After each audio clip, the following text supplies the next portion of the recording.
I am now wrapping up week 4 of law school, and I can tell that I've adjusted to being a full-time student again.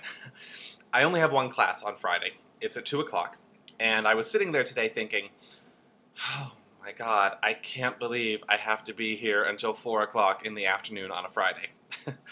I apparently have completely forgotten what it's like to work a full-time job. I have been meeting a lot of interesting people. I recently met someone who is doing a dual degree program in the School of Divinity and the School of Forestry. So I think that means that he's studying to be a Wicca priest. I also met one of my neighbors recently. I was walking down the hallway earlier this week and a very, very creepy looking man came up and introduced himself to me. He then asked me, "Do you live upstairs?" And I do, so I said yes. And he said, "Great, I'll come visit you sometime." And he did. About an hour later, he showed up at my front door. Thankfully, I had a friend over here for dinner, so I had a good excuse to not invite him in. To which he replied, "Oh, I'll just come back some other time." Thankfully he hasn't. It's been a few days, but I now just live in mortal fear that the creepy neighbor could show up at my door at any moment.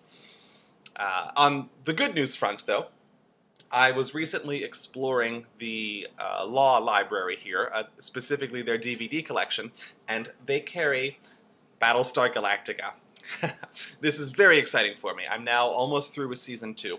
And even more exciting than the fact that they carry Battlestar Galactica is when I checked this out, they stamped the due date here as September 31st. September, of course, only has 30 days in it. So I plan on hanging on to this until September 31st rolls around. Oh, I bought this electric toothbrush here on the clearance rack. And I now know why it's on the clearance rack. See, when you try to turn it on, nothing happens. But it does turn on all by itself in the middle of the night. And that's great. Because then when you wake up to this noise, you think, why is someone weed whacking at 3 a.m.? And why are they doing it in my bathroom? So, the moral of this week is do not buy your personal hygiene products from the clearance rack.